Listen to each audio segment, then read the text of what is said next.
বিসমিল্লাহির রহমানির রহিম।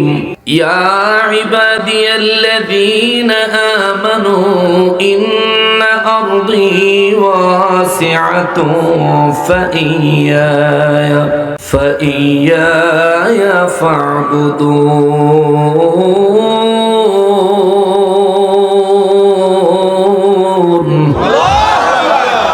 রব্বুল আলামিন বলেন, ইয়া ইবাদিয়াল্লাযীনা আমানু, হে দুনিয়ায় ঈমানওয়ালা আমার বান্দারা রে, চিৎকার দিয়া বলেন সুবহানাল্লাহ। শুধুমাত্র বান্দা আমার আল্লাহ বলেন নাই, ইয়া ইবাদিয়াল্লাযীনা আমানু, হে ঈমানওয়ালা বান্দারা রে।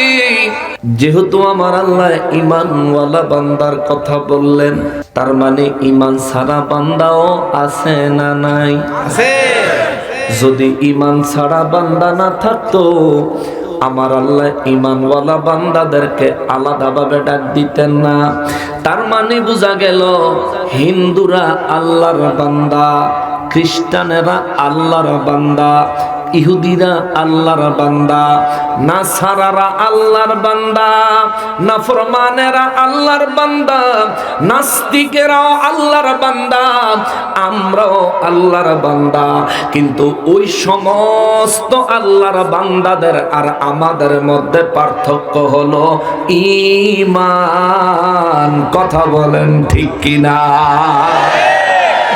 হিন্দুরা আল্লাহর বান্দা, ঈমানওয়ালা নয়। আমরা আল্লাহর বান্দা, ঈমানওয়ালা, ঈমানওয়ালা, ঈমানওয়ালা। কিন্তু টুপি পাঞ্জাবি ঈমানওয়ালা বান্দার মতো দেখতে, হিন্দুদের সহযোগী মাজার ভাঙার চক্রান্তকারী আছে না না? এরা কোন জাত? এটা আমাদের প্রশ্ন। এরা কোন জাত? হিন্দুরা একদল, তারা বেঈমান ইসলামের দৃষ্টিতে। ইহুদিরা একদল, খ্রিস্টানেরা আরেক দল। কিন্তু এরা দিয়ে আজান দিলে মসজিদেও যায়, আবার পূজার সময় মন্দিরেও যায়। ঠিক কিনা বলেন? এর এক একজন কত বড় বড় গুরু দায়িত্বশীল, বিশাল বড় দলের নেতা, বিশাল বড় দলের কর্মী। দলের নামের ভিতরে আবার ইসলাম শব্দ আছে। হেরা যখন ব্যাংক বানায়, ব্যাংকের নামের ভিতরে ইসলাম হান্দায়া দেয়। ঠিক কিনা বলেন? অথচ সারা বছর ব্যাংকে চলে সুদের কারবার, যেটা ইসলাম সমর্থন করে না। কথা বলেন ঠিক কিনা? নূর নবী রাহমাতুল্লিল আলামিন বলেন, একটা সুদের কারবারে 3 শ্রেণীর মানুষ জাহান্নামী হয়। জোরে বলেন নাউযুবিল্লাহ। একটা সুদের কারবারে 3 শ্রেণীর মানুষ জাহান্নামী হয়। আমার নবী বলেন, সুদ যে নিল, যে দিল, এবং সুদের যে সাক্ষী থাকলো। ও মুসলমান রে, ও মুসলমান, এত বড় ইসলামী সংগঠন, তাদের ব্যাংকের নামের ভিতরে ইসলাম আছে, তাদের হাসপাতালের নামের ভিতরে ইসলাম আছে, তাদের সামাজিক কোন কাজের ভিতরে ইসলাম আছে, আবার পূজার শুভেচ্ছা জানানোর ব্যানারেও ইসলাম আছে। কথা কোন ঠিক কিনা? এরা পূজার ভিতরে রোজার সুখ খুঁজে, এরা পূজার ভিতরে রোজার সুখ খুঁজে। এই জন্যই তো আমার আল্লাহ ওদেরকেও আলাদা করে দিয়েছেন। আল্লাহ বলেন, ইয়া ইবাদিয়াল্লাযীনা আমানু,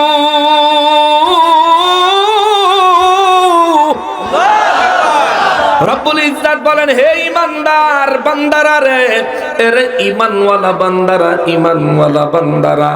ঈমানওয়ালা বান্দা কোনোদিন পূজার মণ্ডপে যেতে পারে না। ঈমানওয়ালা বান্দা কোনোদিন পূজার মেয়েদের সাথে নাচতে পারে না। ঈমানওয়ালা বান্দা কোনোদিন মূর্তি, 12 হাতওয়ালা মাটির তৈরি মূর্তিকে তাজিম দিতে জানে না। ঈমানওয়ালা বান্দা কোনোদিন মূর্তির সামনে গীতা পাঠ করতে পারে না। ঈমানওয়ালা বান্দা কোনোদিন পূজার প্রসাদ খাইতে পারে না। ঈমানওয়ালা বান্দা কোনোদিন এই সমস্ত কাজ যারা করে ওদেরকে সমর্থন করতে পারে না। কথা বলেন ঠিক কিনা?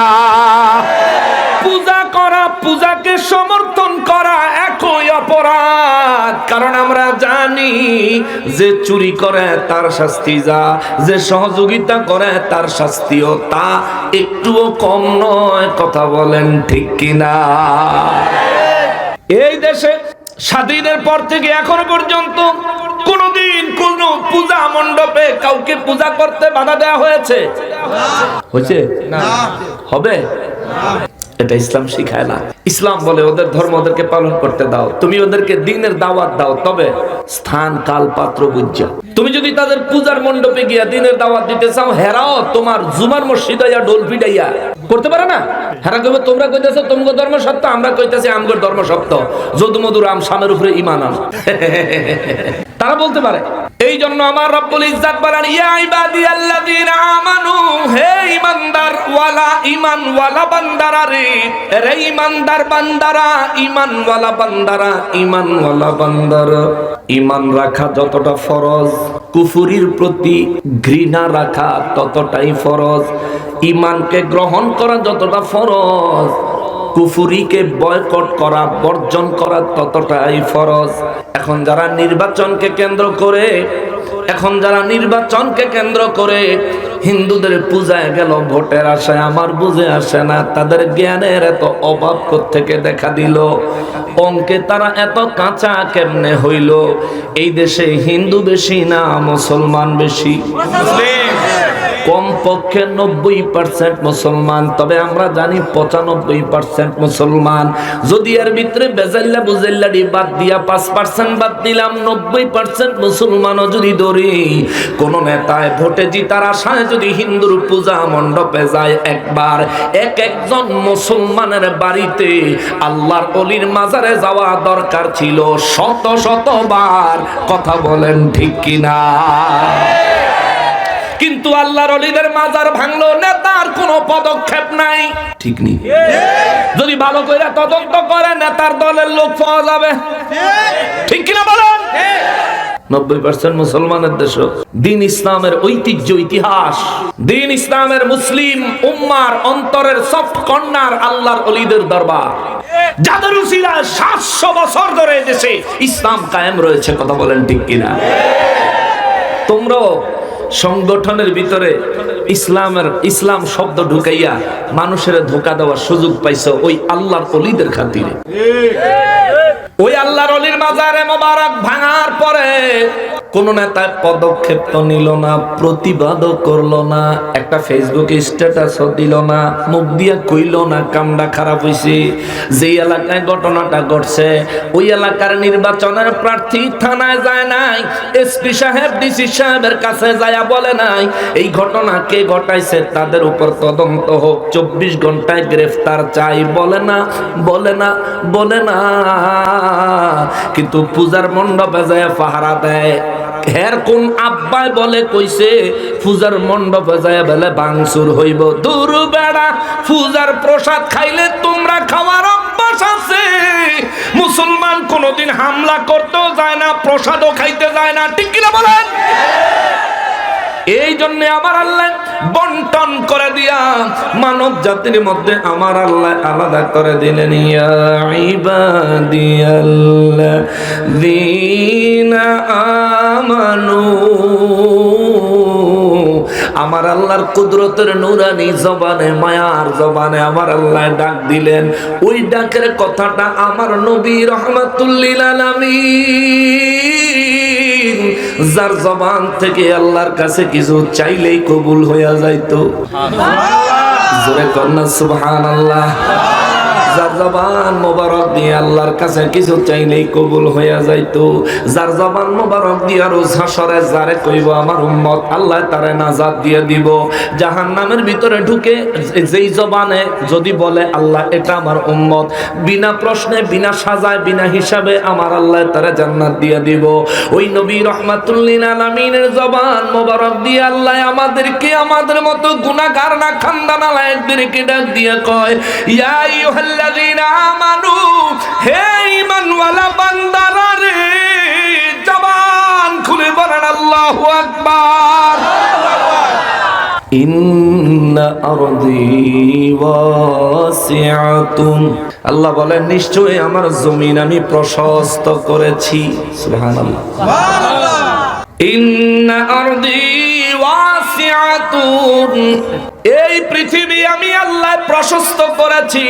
ইয়া ইবাদিয়াল্লাযীনা আমানু, হে ঈমানওয়ালা বান্দারা, ইন্না আরদি ওয়াসিআতুন, নিশ্চয়ই আমি আল্লাহ আমার এই পৃথিবীকে প্রশস্ত করেছি। সুবহানাল্লাহ, প্রশস্ত করেছি, বিস্তীর্ণ করেছি, বিশাল করেছি। এই পৃথিবী কত বড় জানেননি? এই পৃথিবীর পুরো পৃথিবীর আয়তন আমরা ম্যাপের মধ্যে দেখি ফুটবলের সাইজ, কিন্তু বিজ্ঞান পুরো পৃথিবীর আয়তন মেপেছে। মেপে বিজ্ঞান রেজাল্ট দিয়েছে পুরো পৃথিবীর সাইজ হলো 51 কোটি বর্গ কিলোমিটার। আপনি যেখানে বসে আছেন সুহিলপুরের জমিনে, আপনার ডান দিকেও পৃথিবী 51 কোটি কিলোমিটার, বাম দিকেও পৃথিবী 51 কোটি কিলোমিটার, আপনার সামনেও পৃথিবী 51 কোটি কিলোমিটার, আপনার পিছনেও পৃথিবী 51 কোটি কিলোমিটার। আপনি যেখানেই যাবেন ওইখান থেকে পুরো পৃথিবীর দৈর্ঘ্য হলো, আয়তন হলো 51 কোটি বর্গ কিলোমিটার। আমার আল্লাহ কয়, ইয়া ইবাদিয়াল্লাযীনা আমানু, হে ঈমানওয়ালা বান্দারা রে, ইন্না আরদি ওয়াসিআতুন, নিশ্চয়ই আমি আল্লাহ আমার এই পৃথিবীটাকে প্রশস্ত করেছি। ফাইয়া, সুতরাং শুধুমাত্র আমারই, সুতরাং শুধুমাত্র আমারই, ফাবুদুন, কেবলমাত্র আমারই ইবাদত করো। চিৎকার দিয়া বলেন সুবহানাল্লাহ। সমস্ত পৃথিবী প্রশস্ত করেছেন কে? আল্লাহ। সমস্ত পৃথিবী আমি আল্লাহ প্রশস্ত করেছি বলার আগে কাদেরকে ডাক দিলেন? ঈমানওয়ালা বান্দাদেরকে। বাবা ছেলেরে ডাক দিয়া কয়, বাবা রে জমিটা আমাদের দেখা রাখো। কেন বলে? বাবাই বুঝায় দেয়, বাবা আমি যদি না থাকি মালিক কিন্তু তুমি, তোমার জিনিস তুমি বুঝা নাও। এই জন্য বাবা দেখা দেয় এই জমিটা আমাদের, ওই ভিটিটা আমাদের, ওই বাড়িটা আমাদের, ওই মার্কেটটা আমাদের, ওই জমিনটা আমাদের। আমার রব্বুল ইজ্জাত কয়, ইন্না আরদি ওয়াসিআতুন, নিশ্চয়ই আমি আল্লাহ পৃথিবীকে প্রশস্ত করে দিয়েছি, নিশ্চয়ই আমি আল্লাহ পৃথিবীকে প্রশস্ত করে দিয়েছি, প্রশস্ত করেছি, প্রশস্ত করে দিয়েছি। এ বান্দারা রে, পৃথিবীতে আমার বসবাস করা লাগে না, আমি বসবাসের জন্য পৃথিবীর প্রয়োজন হয় না, পৃথিবী তোমাদের জন্য বানাইছি।